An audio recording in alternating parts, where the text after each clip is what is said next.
राधे राधे, जय श्री कृष्णा। 4 सितंबर 2025 काठमांडू के सड़कों पे सुबह सब कुछ सामान्य लग रहा था, लेकिन उसी दिन एक ऐसा फैसला हुआ जिसने पूरे देश को हिला दिया। नेपाल सरकार ने अचानक एक झटके में 26 सोशल मीडिया पर बैन लगा दिया। फेसबुक, इंस्टाग्राम, टिकटॉक, वे सारे मंच जहां युवा अपनी आवाज को बुलंद करते थे। सरकार का कहना था कि ये टैक्स संबंधी कारणों की वजह से किया जा रहा है, लेकिन लाखों युवाओं के लिए उनके आजादी पे ये सीधा हमला था। कुछ ही घंटों में मोबाइल स्क्रीन पे गुस्से से भरे मैसेज आने लगे। डिस्कॉर्ड, टेलीग्राम और गेमिंग कम्युनिटी पे सीक्रेट चैट शुरू हो गई। सैकड़ों छोटे छोटे ऑनलाइन ग्रुप मिलके एक बड़ी ताकत बन गए। युवा कहने लगे कि हम चुपचाप बैठने वाले जनरेशन में से नहीं है।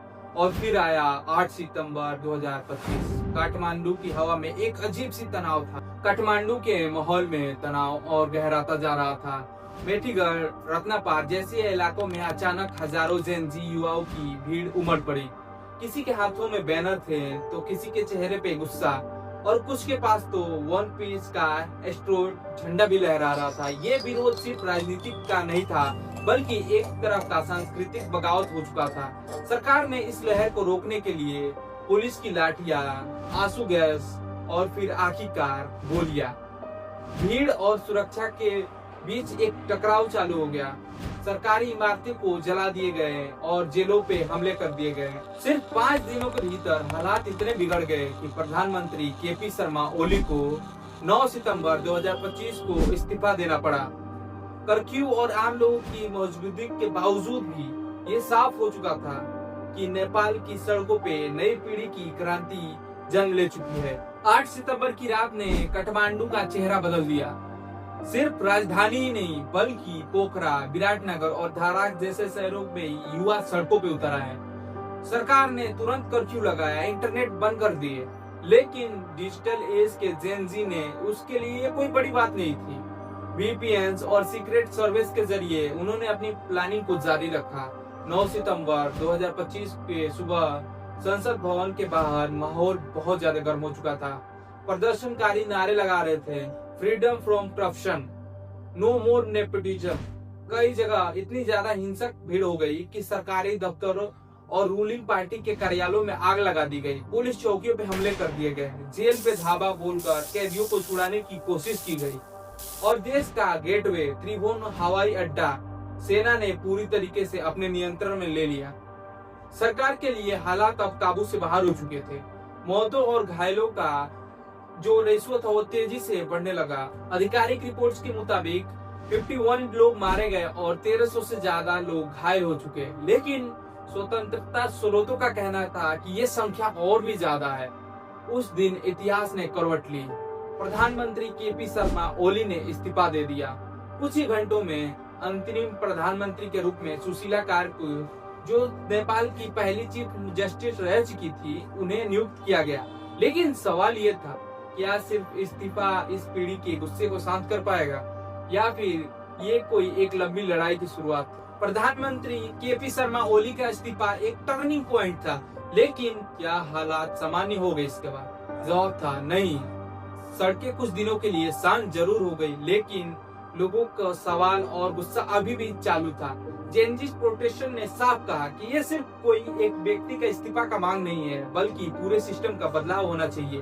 उनकी मांगे थी कि सोशल मीडिया पे लगे जो बैन है उन्हें तुरंत हटा दिया जाए। सरकार और राजनीतिक पार्टियों में चल रहे नेपोटिज्म और करप्शन को कड़ी कार्रवाई करके उसे हटाया जाए। बेरोजगारी और आर्थिक संकट का हल निकाला जाए, और सबसे जरूरी पारदर्शी चुनाव करने और शक्ति कायम करने की कोशिश की जाए। हजारों घायलों का इलाज अस्पताल में हुआ। परिवार अपने खोए हुए प्रियजनों का शोक मनाने के लिए चुपहीन रही। लेकिन इस पूरे आंदोलन ने एक गहरी सच्चाई को उजागर कर दिया। नेपाल की नई पीढ़ी अब खामोश नहीं रहेगी। ये वो पीढ़ी है जो डिस्कॉर्ड सर्वर्स, इंस्टाग्राम और गेमिंग चैट से निकल के सड़कों पे उतर आई थी। उनके लिए ये सिर्फ कोई पॉलिटिक्स नहीं, बल्कि फ्रीडम फॉर फाइट था। और आज भी सवाल वही है, क्या जो अभी फिलहाल सरकार है उनकी मांगों को सुन पाएगी, या फिर कुछ महीनों बाद नेपाल के सड़कों पे फिर वही नारे गूंजेंगे? लेकिन नेपाल अकेला नहीं था। इससे 1 साल पहले 2024 की गर्मियों में बांग्लादेश के सड़कों पे भी ऐसा ही कुछ देखने को दृश्य मिला था। इस आंदोलन को इतिहास में दर्ज किया गया जुलाई रिवॉल्यूशन के नाम से। जून 2024 ढाका की यूनिवर्सिटी कैंप से एक नई चिंगारी उठी। सुप्रीम कोर्ट ने सरकारी नौकरियों में कोटा सिस्टम को वापस लागू कर दिया। छात्रों का गुस्सा भड़क उठा क्योंकि उन्हें लगता था कि मेरिट के नाम पे उनके सपनों के दरवाजों को बंद कर दिया जा रहा है। स्टूडेंट्स अगेंस्ट डिस्क्रिप्शन नाम का एक ग्रुप इस आंदोलन का चेहरा बना। शुरुआत में सिर्फ एक छोटे छोटे प्रोटेस्ट थे, सड़कें जाम, क्लासरूम नहीं लगेगी, लेकिन जल्द ही ये एक बहुत बड़ा आंदोलन बन गया। ढाका विश्वविद्यालय में पुलिस की गोली से एक छात्रा शहीद हो गई। ये घटना पूरे आंदोलन का एक टर्निंग पॉइंट साबित हुआ। देश भर के विश्वविद्यालयों में एक गुस्से की लहर उठ गई। सरकार ने इंटरनेट शट डाउन कर दिया, लेकिन स्टूडेंट ने नए नए तरीके ढूंढ लिए। फिर आया जुलाई का आखिरी साल, जब ढाका के सड़कों पे हजारों लोग उतर आए। सरकारी आंकड़े कहते हैं 34 मौतें, लेकिन यूनाइटेड देश के रिपोर्ट के मुताबिक 1300 से और 1400 से ज्यादा लोग मरे और हजारों घायल हुए। ये खून खराबा इतिहास में दर्ज हो गया जुलाई रेवोल्यूशन के नाम से। 4 अगस्त को छात्रों ने नॉन कोऑपरेशन मूवमेंट का ऐलान कर दिया। पूरा देश ठप हो गया, रेल, बसें सब रुक गए और आखिरकार 5 अगस्त 2024 को प्रधानमंत्री शेख हसीना ने इस्तीफा दे दिया। उनकी जगह नोबेल लोवीट मोहम्मद को अंतिम सरकार की नेतृत्व को सौंपा गया। लेकिन जुलाई रेवोल्यूशन सिर्फ कोटा सिस्टम के खिलाफ नहीं था, ये था युवाओं की आवाज, आर्थिक संकट, बेरोजगारी और टेररिस्ट और पॉलिटिक्स के खिलाफ। नेपाल और बांग्लादेश दो अलग अलग देश, दो अलग अलग हालात, लेकिन इन दोनों कहानियों में एक गहरी समानता छिपी हुई है। बांग्लादेश में स्पार्क था नौकरी के कोटा सिस्टम के खिलाफ का गुस्सा। नेपाल में ट्रिगर पॉइंट था सोशल मीडिया बैन।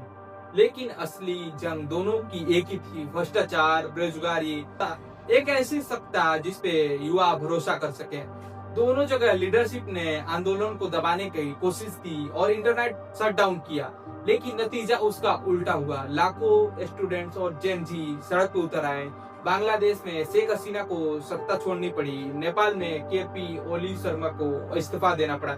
ये सिर्फ राजनीतिक बदलाव नहीं है, ये साउथ एशिया की नई जनरेशन का हुंकार है। एक ऐसी जनरेशन जो ऑनलाइन और ऑफलाइन दोनों जगह पे लड़ सकती है, जो अपने सिंबल्स खुद चुनती है। कहीं वन पीस का स्ट्रो हेड फील्ड तो कहीं बांग्लादेश का पोस्टर, जो साफ कहती है कि हमारी आवाज को अब दबाया नहीं जा सकता। लेकिन सवाल अभी भी बाकी है, क्या ये मूवमेंट सच में सस्ते और डेवलपमेंट में बदलाव लाएंगे या फिर इस्तीफों और अखबारों की हेडलाइन तक ही सीमित रह जाएगी? इतिहास हमें यही सिखाती है कि क्रांति या सिर्फ सरकारियां नहीं गिराती, वे समाज की सोच को भी बदल देती है।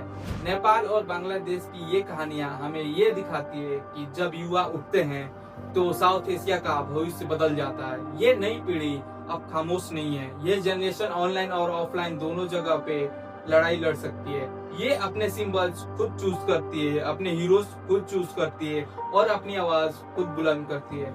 नेपाल और बांग्लादेश में जो हुआ वो सिर्फ दो देशों की कहानी नहीं, बल्कि पूरे साउथ एशिया की नई जनरेशन की मैनिफेस्ट थी। एक संदेश जो साफ कहता है, हमारी आवाज को दबाया नहीं जा सकता, हम ही भविष्य हैं और भविष्य अब बदलने वाला है।